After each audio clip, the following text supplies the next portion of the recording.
need to hopefully it's reminding you of it, but if it's not, then I'm teaching you from scratch. You can find the midpoint between 2 points very easily with this. It's not really a formula here, because the formula itself is, if I know the coordinates of A are x1, y1, and if I know the coordinates of B are x2, y2, the midpoint between A and B has these coordinates, x1 plus x2 divided by 2, and comma, y1 plus y2 over 2. It spits out the coordinates of the midpoint. Where does that come from? If I add two numbers together and divide by 2, what am I finding there? Statistical idea.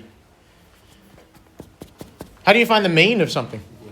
You add the numbers together and divide by how many there were. So this formula is telling you the average x position between the 2 points and the average y position. So get that formula down. That could go on your cheat sheet. We'll do an example.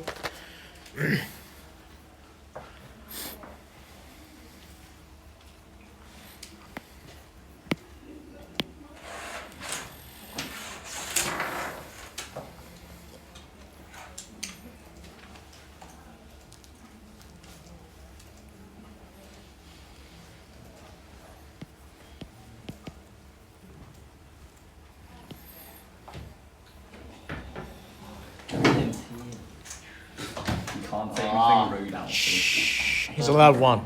And I need to discuss the agreement, okay? Otherwise the jar will be bought. And someone says no. Huh? He said it pretty quiet. I'll see if you can hear.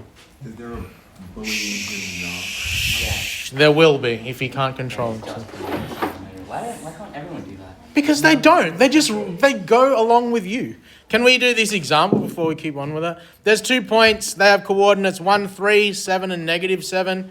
How do I use this formula to find the midpoint? Well, what is x1? It's going to be 1 plus. What is x2? 7 over 2, comma. What is y1? 3 plus. What is y2? -7 over 2 in maths.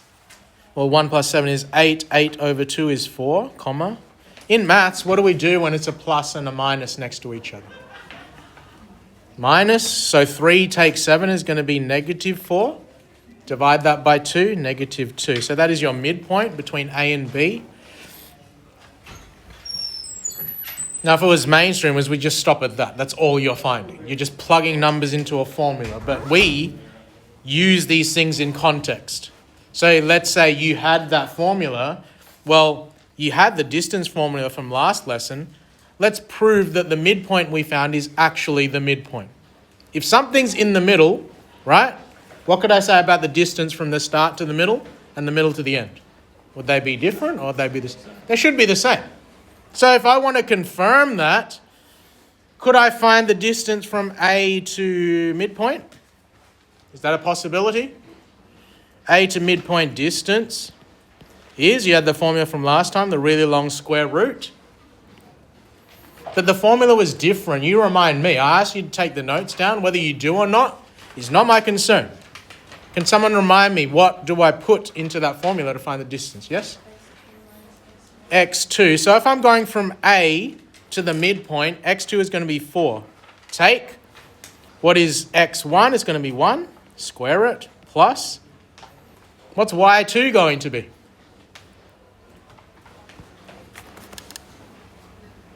-2 minus y1, 3 squared.